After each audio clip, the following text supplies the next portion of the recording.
Before we begin, I thought I would tell you a little bit about myself. Maybe Siri's just interrupted us. I am not a founder. Well, I guess I am an entrepreneur since I own my own business. I don't own my own company. I'm not selling anything other than services. I actually came to the world of entrepreneurship actually from getting an MFA in creative writing. My only reason I got an MFA was not to publish books, even though it's creative writing. It's just because I wanted to teach college. I like to talk. I like people. And I have a tendency to just kind of educate about things I'm really passionate about. So I wanted to write in general, and I got my MFA and learned that it's a lot harder to get a college writing job than I expected it would be. I thought, like, if I'm a really good writer, I'll apply. I live in southeastern Massachusetts, so I have both Providence and Boston. The town that I live in has the University of Massachusetts, Dartmouth, and while I did not go there, my father was a chancellor professor his entire career there. Every one of my siblings and family members did go there, and I thought, well, I'm a shoo-in. I'm absolutely going to get a job. I do like teaching college. As I mentioned, I came to my career by failing a degree that I only got for one reason, which is a very silly reason. I do still do creative writing. I have my own literary journal, and we publish short-form poetry, creative nonfiction, fiction, and flash. And it's a great way to stay into what I loved and what I went to school for. But what I got really excited about when I started my literary journal was the idea that I needed to get people there to read it. And I didn't know how to do that. One problem about being a creative is quite often in school they do not teach you anything about business. They expect you to learn on your skill and improve on it. So I got a website. I created website pages, and nobody came. So I self-taught myself SEO and ended up being in the world of marketing, which is what I'm doing now. I'm a copywriter and a content writer for brands like Oracle, Staples, ADP, and teeny tiny businesses. Because what I did learn when I started my own service-based business was that none of us have any clue how to do these things that these big brands are doing. And you don't need an Oracle budget to have SEO for your own website. You need the budget you need no budget. As long as you can afford your website hosting, you can do your own SEO, which is not often what people will tell you. And I'll get to that next. I thought it was my next slide, but it is my second to next slide. So in this training, what we're gonna do today is we're gonna talk about a few things. Specifically off-site SEO, because you can go to any SEO training and they'll tell you about how to use your website, improve your pages, do the tech on your pages, write blog content and things like that. But with these shifts in AI, and I mention AI for a few things. AI is influencing search greatly, but AI is also influencing content creation. You don't need an MFA in creative writing to write blog content for your businesses. You can use AI tools to create content. Am I recommending that?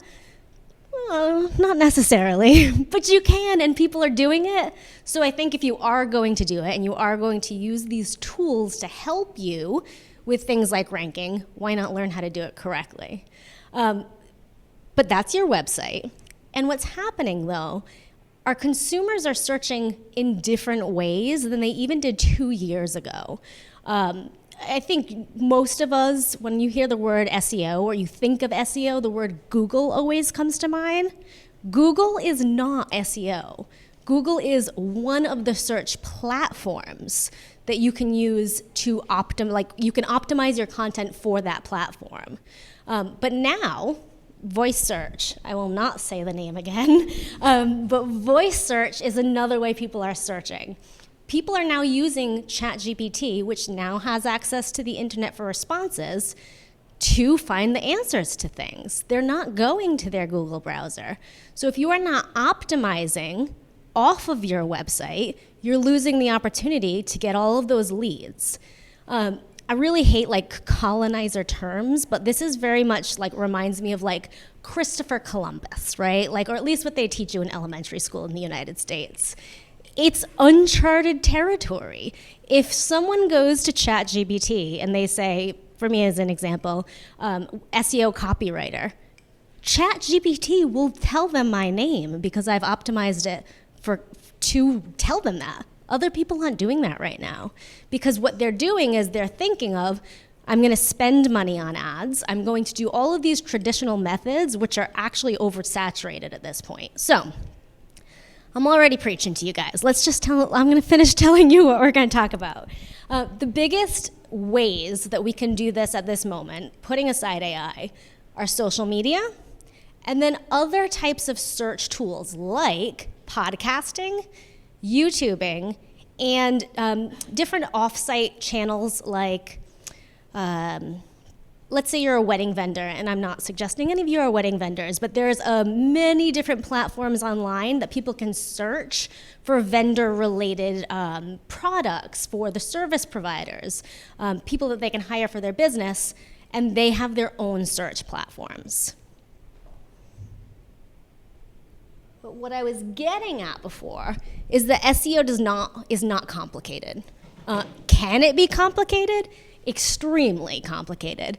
But it is actually rather simple, as long as you allow it to be simple. I'm going to give you a lot of information in this training today. I've done this training one time before, and everyone's eyes were glazed over at the end because I think that when you see some of these easy wins, you want to implement all of the easy wins. I don't recommend that. I actually think you should look at one optimization effort and then go down that route. Because if you try, let's just take social media as an example. There's LinkedIn, Facebook, Instagram, TikTok, Threads, just to name a few. If you look at all of those different channels and you try to optimize specifically for that channel, that's a lot of work. And then we haven't gotten to podcasting or YouTube. So if you choose to have glazed over eyes, you are welcome to have them. However, don't stress yourself out because I truly want this to be as easy for you as possible. And if at any point during this conversation today, I say something and you're like, I don't understand what she's saying, please interrupt me. I'm absolutely thrilled to have interruptions or questions while I'm going. Okay, so I told you SEO is easy. Here's what Google Search Central says about SEO. It is search engine optimization, and it's about helping search engines understand your content and helping users find your site and make a decision about whether they should visit your site through a search engine. So, forget about your businesses for a second, because you are all consumers right now. I'm going to give you guys about 5 minutes to talk to each other. I'm sorry. You either love this type of stuff when you go to a workshop or you hate this type of stuff. But if you guys could just partner off, or maybe 2 or 3 people for just 5 minutes and think like a consumer and mention one thing that you have searched recently as a consumer and how you did it. So that I'm not scaring you guys, yeah, I'll give you one as an example. Literally right now, when I was just testing my phone mirroring tool, I searched the word pizza. I did it on Instagram, and what came up were local to me pizza shops. Earlier this morning, I was staying in the hotel last night. Earlier this morning, I searched Hotel Marcel checkout times because I didn't know what time I had to leave my room. So that's all I'm asking. Find a friend, talk to someone near you, and just mention as a consumer what 1 or 2 things are that you have searched and where you found them, like where you did your searching. I'm going to pull you guys back in for 1 second. We can come back to our conversations. I'm actually really glad you guys had such good conversations about search, because I could hear so many different little things that I'd like to discuss today. Quick question. Was anyone here talking about just using Google search bar as an example? Tiffany and I did talk about using Google. Did anyone talk about using Instagram as a search tool? How about anyone talk about YouTube? podcasting? Anyone talk about listening to podcasts? How about, I think I heard you guys talk about ChatGPT as well. Am I right? And anything else that I mentioned that, like, as a consumer, you did a search on that I didn't bring up yet? TikTok, yes, thank you. Yes.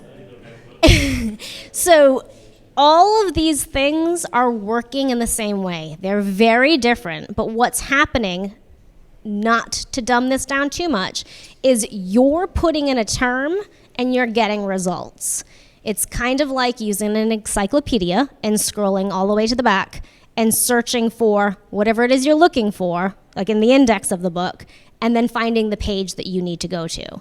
Except you're being presented with information. What is different about all of these tools is how they present you the information, and that's all based on, one, the platform's goals, and two, what the searcher's goals are within the platform. So before we talk about social and podcasting and YouTube, I just want to do a quick overview about website SEO, and I won't go too long here, because like I said, you could go to any SEO training and this is what they're going to teach you about. You have a website, and there's really two main things that most people think about optimizing: the pages and the post on their website. So those could be things like a home page, about, product-based pages, service pages, contact pages, blog posts, case studies, any of those things.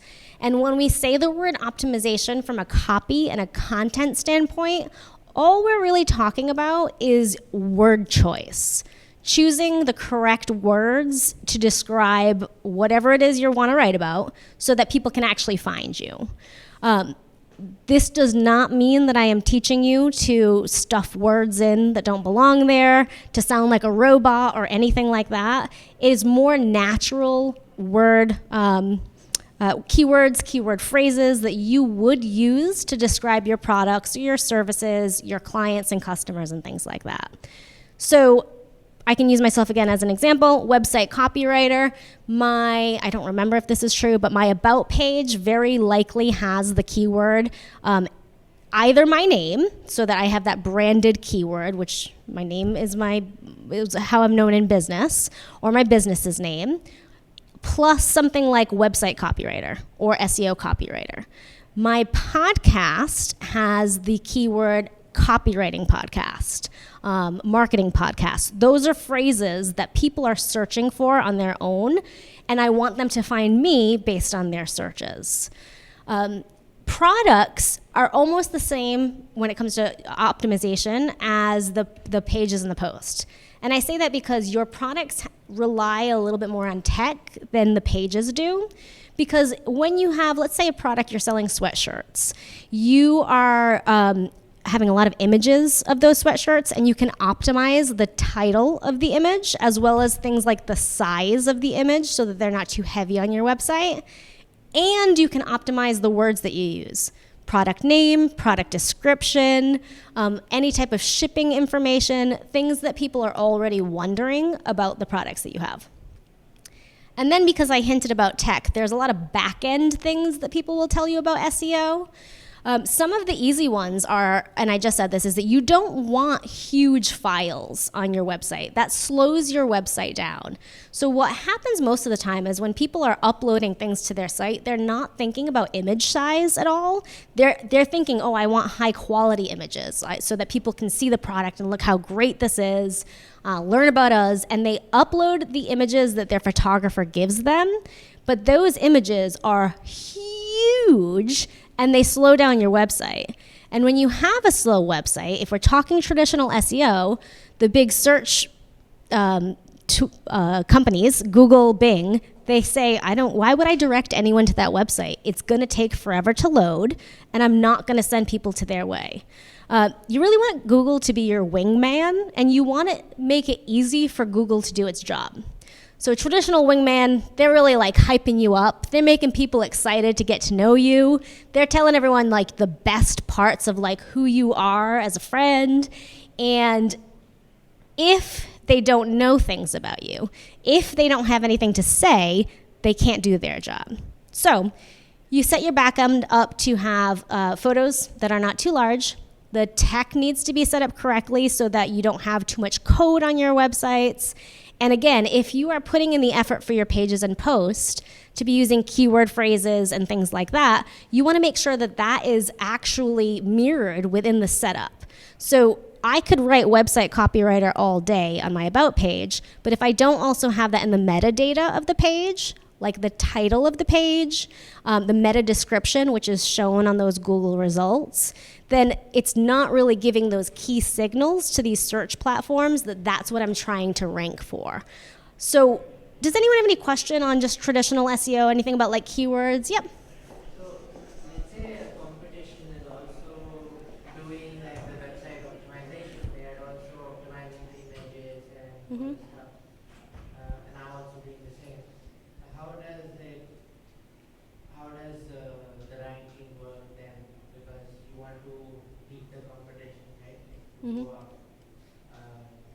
How do you stand apart in that? Against your competition? Yeah. That's a really great question, right? So some of you in your conversations today, when we talked about like how you're searching as a consumer, you may have also discussed, Tiffany and I did, competition, right? Because if everyone is optimizing for the same thing, how do you stand apart? I am not the only, you might not know this, but I'm not the only website copywriter in the world. There's like tens of thousands of us. So the way that we can stand apart from our competitors is actually consistency of SEO work. Most of the time, people don't want to do these easy steps. And I know that sounds absolutely bananas, right?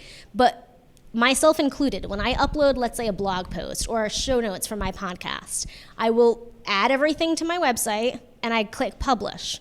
But I have to go then back in and put the SEO details. It takes me 3 minutes. I skip that very often until I think to myself, well, this is ridiculous. I teach people on this. I can't just be lazy. I have to go back in and do it. So if you were saying that you have a company that's doing this for you, that's their job, and they're going to follow through on those things. So the bases are kind of covered there. The other thing, and I won't go too far down this road, is when you do feel comfortable that you've done the basics of SEO on your site, you have the pages set up, you're doing a great job making sure all that technical stuff's set up, I would then look into paid Google ads. Not suggesting that you have to buy them, but you can find out all of what your competitors are doing on their own paid campaigns by going into Google's advertisement. So yes, you can then take that information and do paid ads yourself, but the beauty of it is that you are able to mirror what they're doing well and then look for the content gaps, things that they're not doing at this point, and then step in and fill those, fill that role. Any other questions on that one? So again, if you hear me say this, we'll do a couple quick definitions. If you hear me say anything like keywords, what I really mean are keyword phrases. I do not mean just one word. That's a big misconception in the SEO beginners industry, is that the words that they use must be things like I just said, website copywriter, only 2 words. If you are, let's say, a recipe creator, you have to understand how people are searching. They could be looking for ingredient lists. They could be looking for things like how to replace like milk for almond milk or something like that. And when they find your recipe, they're going to obviously use that to cook something. So you would then be thinking, well, what's the intent in the search? And then how can I put a string of words together to answer that? So we'll stick with food for a second. Young college student gets own apartment for them his first time, and they're making dinner for friends. They Google how to peel a potato. Sounds silly, right? But that you'd be shocked. I use this all the time. You'd be shocked on how many searches there are for how to peel a potato on a given month. I would say, honestly, I haven't looked in a long time, but it's in the thousands versus the hundreds a month. So people are very curious on potato peeling. Let me ask you a question. Think of the marketing strategist part of your brain. If someone is searching that, what do you think they want to find? Any answer is fine. A short video. A short video. Yeah, You're gonna say? Oh, yeah, I was gonna say a short video or very step-by-step instructions. Yep. Anyone else? I mean, you guys are right there. 10 years ago, 5 years ago, what they would have found is a blog post with like word written directions, one after the other. Now they'll likely find a YouTube short where they can literally just see someone take a potato peeler and quickly peel a potato. Could they still find the blog post? Yeah. But this is specifically a good example about off-site SEO. The blog post of 5 years ago is going to lead to their website.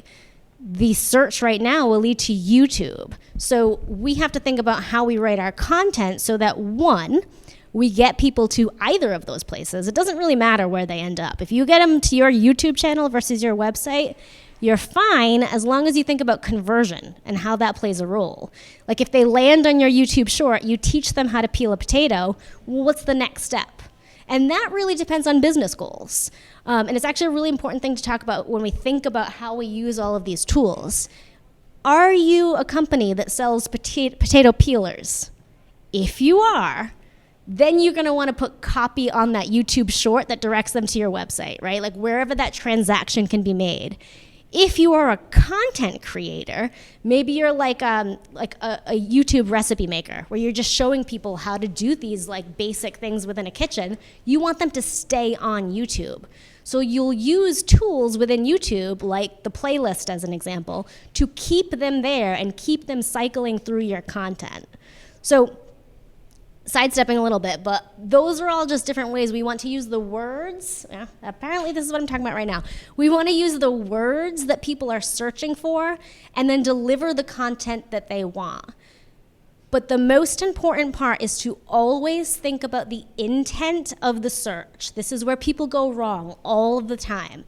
And while I tell you SEO can be quote unquote free, obviously it's not if you hire someone to do this for you, but while I tell you that this effort is easy and you can do it yourself, it's effort still. So do you really want to take all of the time and energy into researching what people are looking for?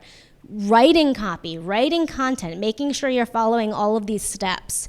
If when they land on your website or when they land on your YouTube channel, they don't get what they expect. So let's say you are searching about how to peel a potato and you land on someone's website and they are selling boxed instant mashed potatoes. What do you think will happen?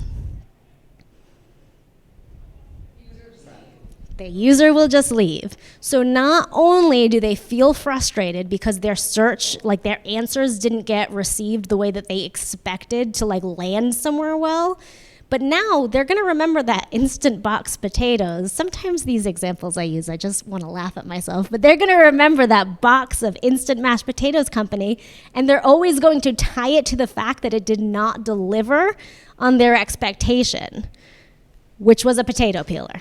So we'll talk about how we can do all of these things when it comes to the things that are off-site platforms. We'll start with LinkedIn because LinkedIn is traditionally known as a business-based platform where a lot of people spend their time. Each of the social media platforms have different opportunities, and it is very important to like understand those opportunities so you know where to put your effort in.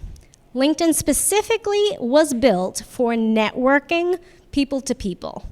It was made as a job search platform where you could connect with people who would get you a traditional job, and it has evolved greatly since then. But it was still created, and the algorithm is still used to match people who may have a connection together. Even all of the things that you see within your feed, it's still trying to match you to people who may know other people in your network. So when we think about search on a platform where it wants users to build a connection, we have to think about things like people are not, for example, putting in how to peel a potato in LinkedIn, correct? But they might be looking for, well, that's not a good example for this. They're looking for people that are going to be able to further whatever question that they have. Or they could be looking for a hire. They could be looking for someone to connect them to something else. How do we optimize our LinkedIn in order to be the person or the company that gets found? They could be looking for investments, right? The way that we do that is a few different ways. We optimize our channels the content that we share, and how we engage. So the first two are really easy. What title do you have on your LinkedIn? Does it have a keyword-based title about your company, your position within that company? Does the description clearly indicate what you can expect when, when you connect with that person? Additionally, when we think about pages, I very highly recommend, especially if you're teaming up, to have your own individual LinkedIn page profiles and a company page that you can all be linked to. All of those should be optimized separately. So optimize the company page to be very clear on what it is that you're selling, what you're offering, whatever your business does, and then optimize your profiles for the roles specifically within the company.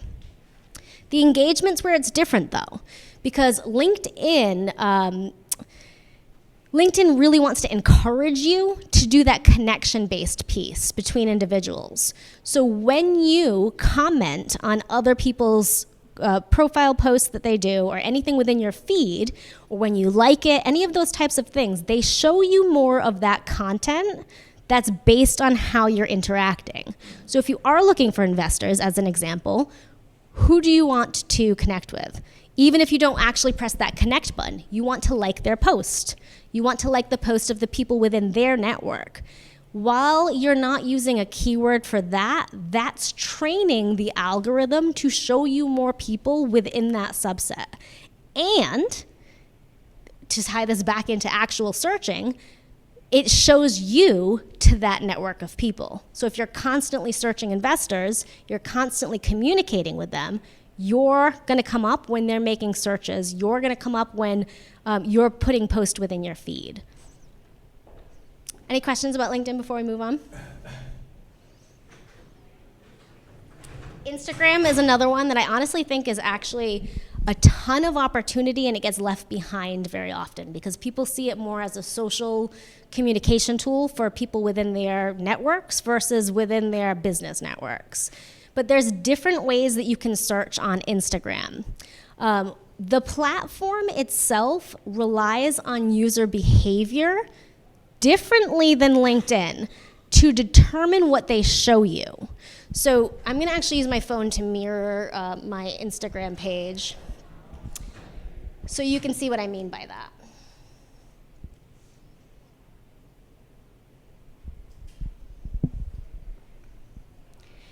Most traditional search platforms, when you use a traditional search platform, what it wants you to do is to input a search term on a blank field. Almost nothing is shown to you, and then they give you results. However, Instagram is built for search based on what they think you may want to see on the platform. Does not mean you have interacted with the things that they are showing you.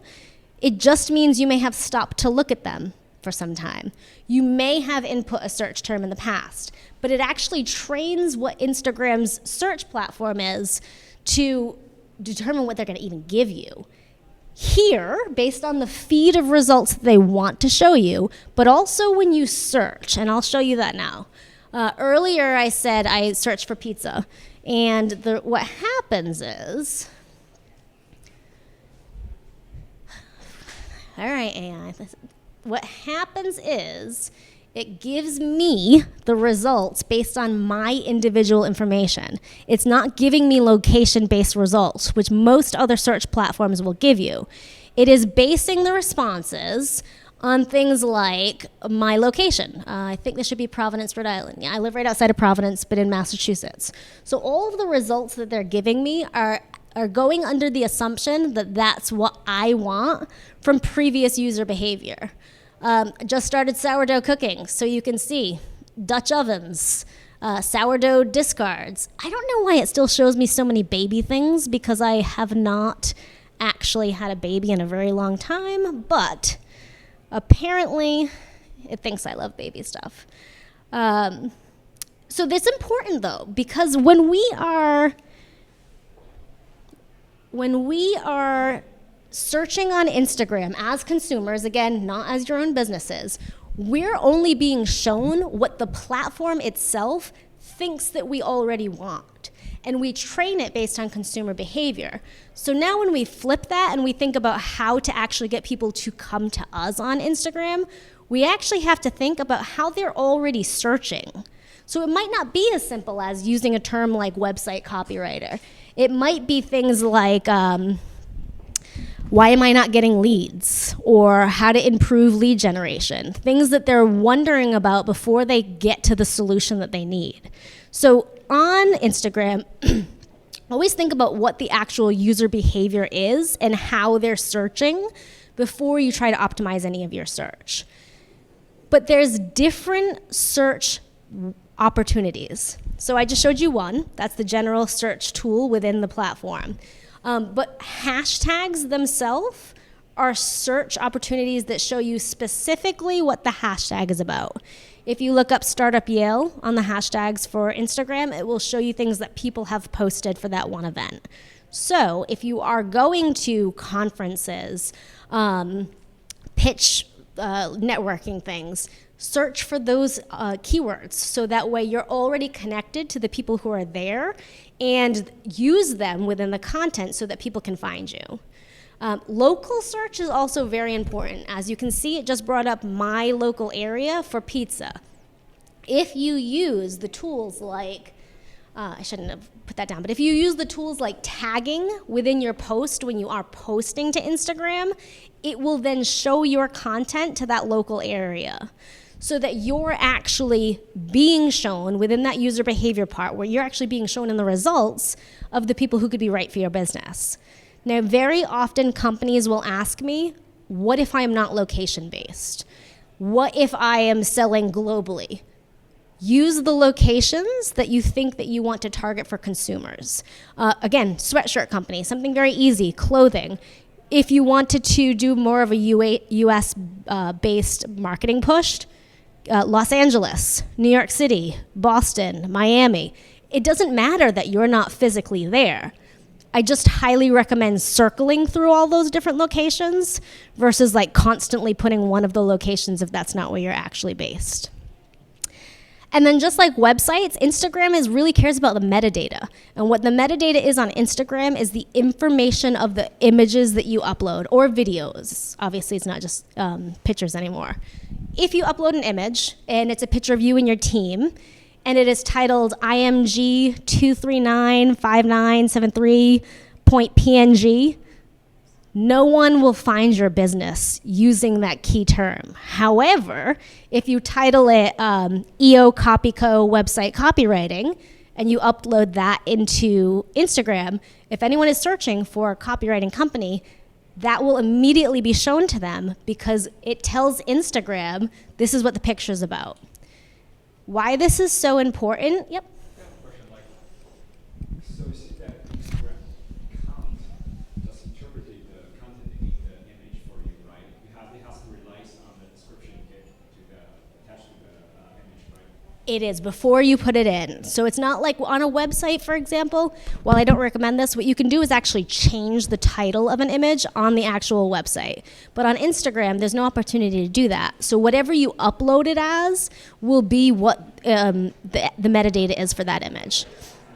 Why this is really important, though, is because Instagram is indexable, which means Google uses Instagram as a result when they show anyone who searches the internet. Google uses LinkedIn as a result when they search the internet. But the only way they're able to do that is based on the metadata of what you're putting into the search. Let me just show you as an example. I'm going to go to a traditional Google search, and I'm going to type in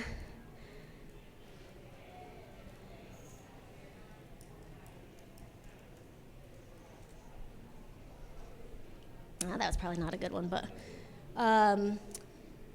if I go to images, you can see this is a podcast here, this is a podcast, and it will show you where they're pulling this information in.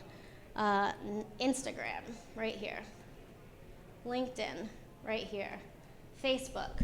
So those are posts on LinkedIn, Instagram, Facebook that Google has indexed and now determines it's going to show to people who are searching the internet.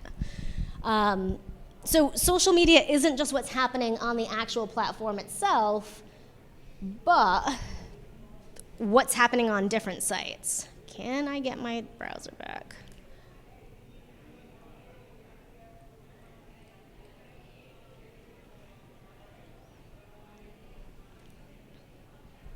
Any other LinkedIn specific, Instagram specific questions? And a quick thing I'll say about LinkedIn is almost always the number 2 result when you put in people's names, which I did not know that I've been doing SEO now for probably about 12 years.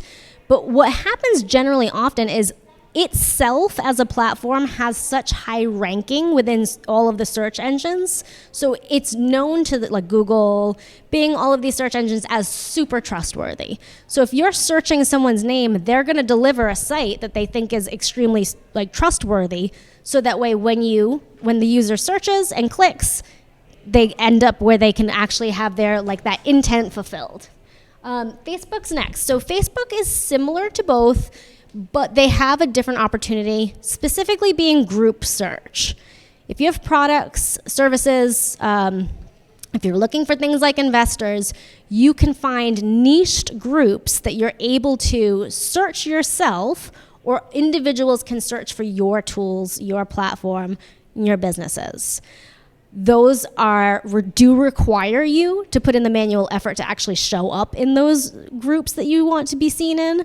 But if it is something where it's like a tech solution and you are using a specific tool, or people are using your tools, having a group allows all of those things to be answered and fulfilled within one smaller place. Facebook's highlight is really their network discoverability, because what they want to do is they want to connect you, similar to LinkedIn, with linked opportunities within what they have, like pages, post, and group. They don't necessarily want it to be a person-to-person like connection, but they do want to show the content that you create to others within their network so that you stay on the platform. And then there's the traditional platform search like you would have within Google. The search bar, you can find anything you'd like.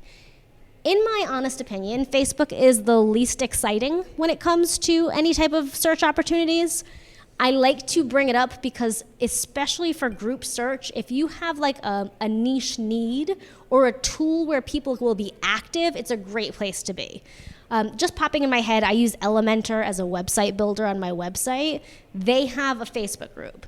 So all of their ideal clients are already there. Obviously, I'm not suggesting Elementor only uses their group, but let's say just you're a service-based website designer. That's an excellent group to be in because your ideal clients are already going to be in there with questions, using phrases that you could use for your own customer research and things like that. So that's really only Facebook's main perk, and I honestly think their AI search tools have kind of ruined all search opportunities, but I don't want to discredit it. And Threads is another really good platform, or X if you're using it, because what they're relying on for the importance of their search is real-time conversation. They are prioritizing actual connection. So going on the platform and deciding I'm going to post 12 times a day, that's how I'm going to be visible on Threads or X, it's not going to work. You could post to your heart's desire. You could post as much as you want. It is a very quick moving platform, but what they want is interaction. So if you are liking posts, if you're commenting on people's posts, that's what will make you visible within the platform. And you will be continued, your own company profile, personal profile, will be continued to be shown in search if you are interacting. But like Instagram, they have a topic discoverability option, which is really, really key for optimization at this moment in time. That's using hashtags. They actually just changed it maybe a week or so ago, where instead of the hashtag being embedded within the actual post when people write it, it's actually its own topic function. So you'll see it could be something like, I don't even know where I've put my phone now. You'll see it will be something like Startup Yale. So it would say Erin Ollila -- Startup Yale, and that will be shown to anyone who is searching anything about this conference specifically. So the best way to think of that is like a search platform within the search platform. So if you have a niche tool, if you have a niched offering, you really want to see if, try different keywords to see if the discoverability options are there within the platform already, but niche down into smaller groups instead of the platform at large. It's kind of like the idea of like, you can go to a college campus where there's, 10,000 people and try to talk to all of them, or you could come into a workshop like this with a small group and then literally talk to each of those people. That's how you could look at topic discovery. All right, we just covered a lot. Happy to do anything on social if you have any questions about that. But I do really want to talk about podcasts and YouTube because I think it is so overlooked and it's probably one of the much better opportunities for off-channel search. Podcast, you do not have to have your own podcast. If you want one, go for it. I love podcasting. However, podcast as a guest can bring you the ideal lead generation that you would want for your business because you are going on a show that it already has an audience base built for you that are searching for whatever it is that you need. If you are selling high products, maybe you're selling like Cricket bars, like edible bars, you would not go on a show where they were talking about something like politics, right? You would go on a show where they're talking about like trying new experimental things with food or product, like how to purchase for retailer, things like that, where your audience is already built. So podcasting specifically, all of the major podcast platforms, Apple, Spotify, even the tiny listener-based ones like Good Pods or anything like that, they already have a category-based organization tool. My podcast is listed under business, and then it is niched down even further into marketing, and then it is niched down even further into small business marketing. So if someone is looking for a podcast to listen to, they don't have to go to the highest tier of business. They can look categorically based by whatever it is that they're looking for. When you have your own podcast, an optimization reason why you'd really want to do that is you're going to be shown against all your competitors. So you will be, if they have a show with an episode, it will recommend your show because your show is a similar show to theirs. But there is also just that regular built-in search bar functionality where you can put in any term that you want and the results from the podcast will show you episodes, it will show you individual podcasts, and it will show you the names of guests. So if you're looking to build a campaign around, let's say you are a much smaller team, maybe with some investors, but you're really the one like running the whole show, you would want to build that brand content around your own name, around the product name. You could do that with podcasting. But podcasting also has both written and audio text-based crawlability. And what I mean by that is every podcast episode has show notes that are then distributed through Apple, through Spotify, and through every other podcast player. You have the opportunity to put the keywords that you want to use within those actual podcast descriptions. I said that incorrectly. What you see when you're using Apple or Spotify would actually be called a podcast description. That's where you'd use your own keywords. That's where you could put individual links. That gets distributed to hundreds of different types of podcast players. So there's one way that you're adding your search functionality in addition to getting that indexable by Google. But when we think about words, there are show notes in addition to the podcast descriptions. Most podcasts will have their own website or at least link to like one page on an overall business website where they have show notes for each individual episodes. So when we talk about SEO, another thing that we really want to do is get backlinks to our website from high quality sites. If you are on a show, you get a backlink from Apple's a high quality website.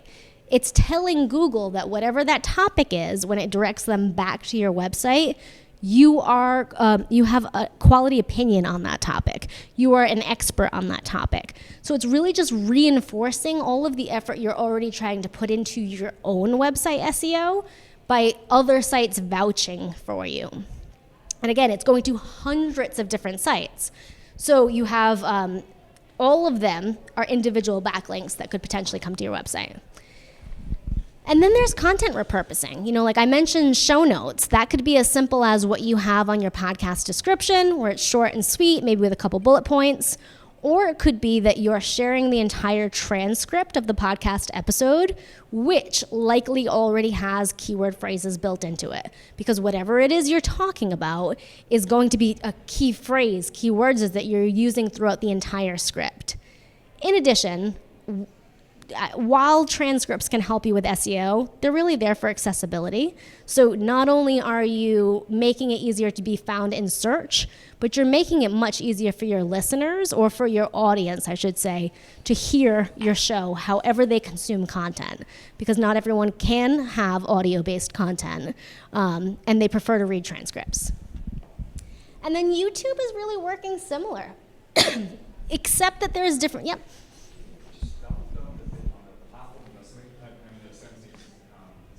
This one? Yeah. Okay, which one? This one or that one? I think you were mentioning the same thing, right? Concept is similar. The concepts are similar, but it's a little bit different. Is there a question on it? Yeah, just can you double click on that? This one? Yeah. Yep. Platform listening. Wait, what do you want me to click on? Platform listening. This one? No, I mean both sides. Oh. Both sides has platform listening. I mean, I just want to. Oh, I'm sorry. Okay, I thought. All right. What platform listening means is within YouTube and within all of the podcast players, they are quite literally listening to the content. And an easy way to understand that is if you are on YouTube, if you have your own YouTube channel, you submit a video, you can submit an SRT file for them to make a transcript for you, but you don't have to, because the listening tools built in will create closed caption for you within the video. That is a search tool. So if YouTube, as an example, is creating the closed caption, that's also telling them what the video is about. So when someone searches on YouTube and they're looking, again, how to peel potatoes, if you're saying that within this video and YouTube itself has listened to the content by creating the captions for you, it's going to present your video because you've already told it what it's doing. You're not doing it just by the metadata. And I didn't say this for Instagram, but Instagram also does this as well. Stories, if you film stories, you can have native captions from Instagram added to your stories. That's social listening. That is much higher of an opportunity to get you found in search than any other type of just search function that you have created, like naming an image or naming a video. So when they can hear, I say this as they're obviously not hearing, but when they can hear what you're saying and that closed caption is built in, they're going to serve you up as the content that's shared with their audience because they already know what you've had.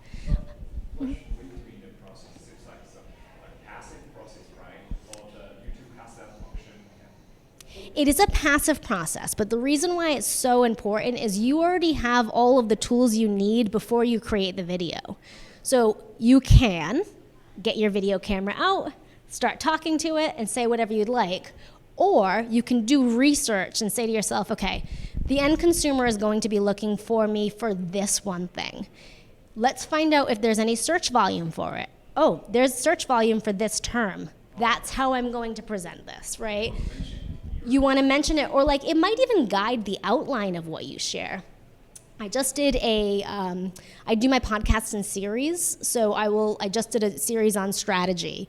I've done series on actual case studies. So in doing that, I will do my SEO research for each episode based on what people are searching. I did one on thought leadership, and what I found was it was heavily searched for course creation thought leadership because people want to make their own courses and sell them online or mini courses. So that was an indicator to me, well, I needed an expert on this topic specifically, when I probably wouldn't have even had that on the podcast. But when I saw that people are highly searching for it, it gave me the indicator that now I can go out and find that person. And now I know what to title the episode, I know what to put in the meta descriptions for all of these things, and I know how to guide my guest when it comes to interview questions, because here's what people want to hear. So is it passive? It can be, And even just passive work, like that's the beginner part, right? Show up, use these natural keywords you're already using about your business, and it will serve you much better than people who aren't really actually doing any effort. But then step 2 is do keyword research. Let that indicate like how your content strategy moves forward. YouTube is a little bit better than podcasting. I will say that. I'm a podcaster, not a YouTuber, so it hurts me to say it, but it does have more search capabilities built into the platform itself. One being that it is just the second largest search platform. So remember when I pulled up the Google results and you could see in images like, oh, here they're showing you an Instagram, or here they're showing you Facebook. Google owns YouTube, so they are going to show you all YouTube results before they show you anyone else. They will do that in native search, which is the search results you get right away, or they will do that within the actual video tab. They're showing you all YouTube content. So that's a quick win. But then just like all of these other things, if you're focusing on titles and descriptions, metadata, captions, whether it's them doing it natively on their own or you are uploading SRT files, those are the easy things. But then the second part is, if you have a channel, if you're not just a guest on YouTube, you have the opportunity to organize that in a manner that keeps people watching, which is, I said this earlier, it's the number one thing that that platform wants you to do. They want you to keep their audience on their platform. And for some companies, that's fine. Like I said, you don't need to send someone to your website. You could just keep them there consuming your content, building that like, no trust factor so that they feel more confident about working with your business, investing in you, all these kinds of things. And you do that by categorizing the content that you create and organizing it, building playlists, and the playlists themselves can be keywords, right? So as a marketing business, I could have SEO playlist where it was just SEO specifically. I could have a website copy, website content, all 3 different things that people may come to me and work with me for, but they're organized based on the topics that they're interested in. Those playlists will just continue to play without your end user having to do anything. So it's going to keep them on that cycle, which just then reinforces the algorithm of YouTube to show more of your content to other people. Excuse me. Is Apple like the same thing that as content proposing here? It's a little different. So content repurposing means 2 things when it comes to both YouTube and podcasting. Just like podcasting, when you have a video, you can repurpose it elsewhere. Create show notes on your own website about the video in the exact same manner that you would do for the podcast. For both, which I didn't mention last time, is repurpose it to social media. There is no reason why you guys should be spending a ton of time in your marketing when you can use one main point of content and then trickle it down into multiple points of content. But content repurposing here is that TikTok and YouTube, I think Instagram as well, allows you to repurpose content that's already created on the platform. What you could do, I'm going to take this into 3 steps. So there's the content repurposing I just said. You could parcel down one large video into multiple videos, which then gives you the opportunity to use multiple keywords. But the more technical part of it is you can actually take a video and comment on your own video within these platforms or comment on other videos within the platforms. So that is a good opportunity for you to do if you're looking for things like collaborations with other businesses. If they have their video set up that you can grab their video and then respond to it video within video, you're getting double the SEO effort that they did at first and anything new that you're adding to that repurposing. So did that help with what you were saying? Any other questions on podcasting or YouTube? We're almost done, I pinky promise. So just a couple more offsite opportunities. I mentioned this earlier.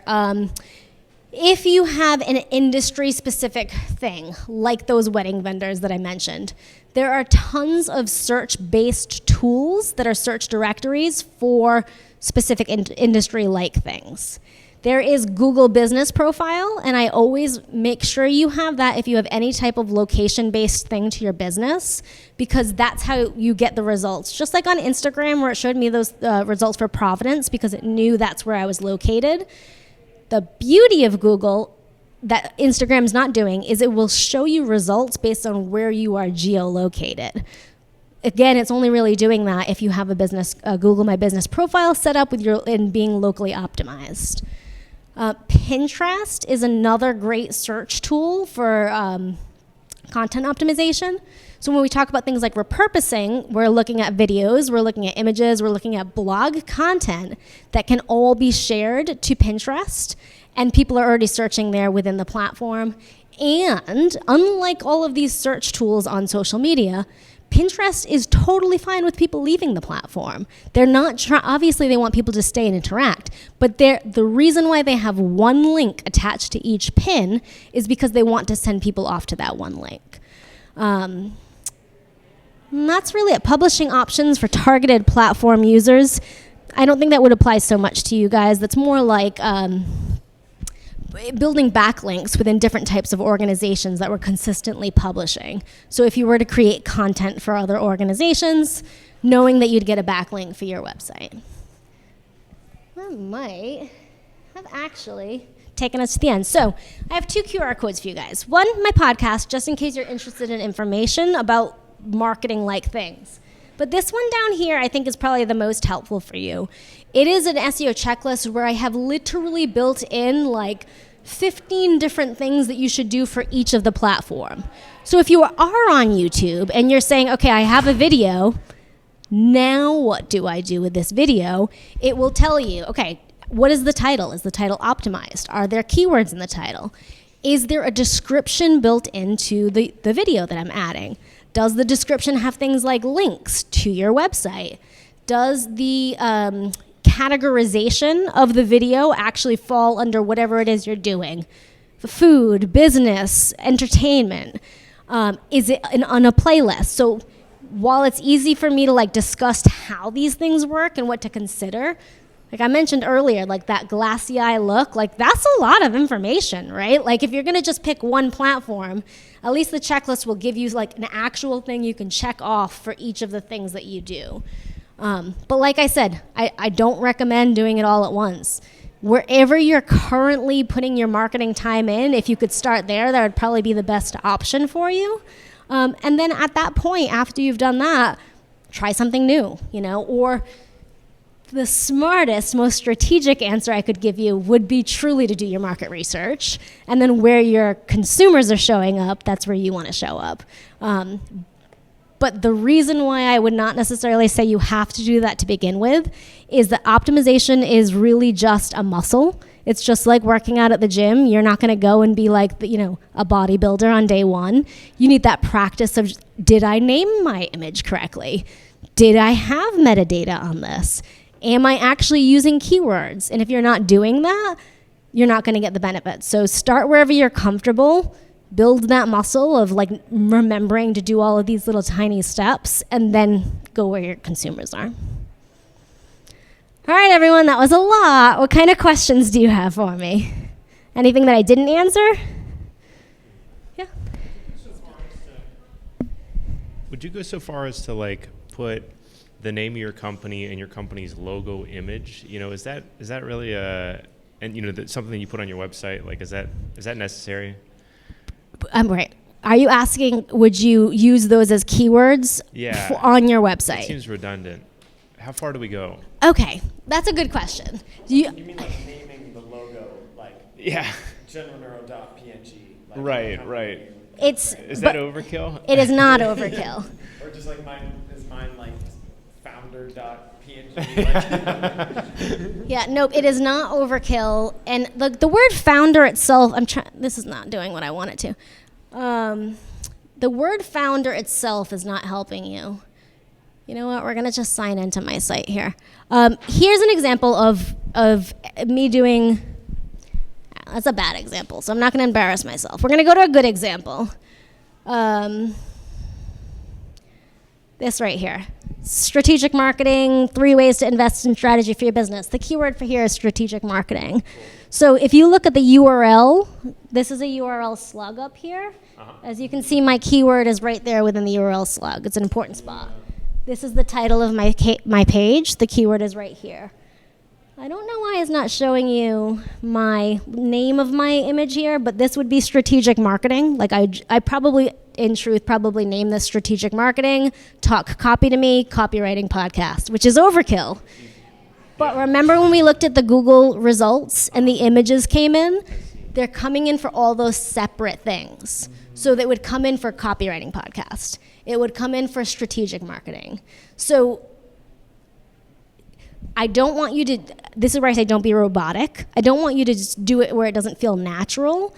But even though that feels a little unnatural for you to like name a title, like that's my hands. Actually, I think I'm wearing that same jacket right now.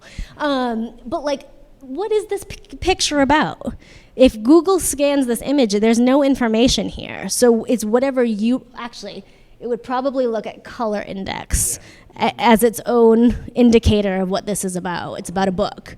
So you have the opportunity to take control of that. So redundant's a good word, and this is why people skip it, because they say, the title of it's my business name. I'm just going to leave it at that. But if you add like the keyword to your business name, now you're targeting both branded SEO and specific to a search SEO. Again, I skip this sometimes, so I'm not trying to suggest that there's any like perfect approach to this, but if you do not direct the search engines for how you want to be found, you won't show up in the way that you want to be found. You direct them. It's basically whether like, do you want them to guess and keep your fingers crossed, or do you want to lead people to you in a specific way? Any other questions? Don't be afraid. I'm happily here to answer questions. We have some time. We have like 15 minutes. You're free to go as well. But if you have questions, I'm happy to answer them. Or if you just want to check in with me privately, that's fine as well. Thank you guys for coming today. I appreciate it.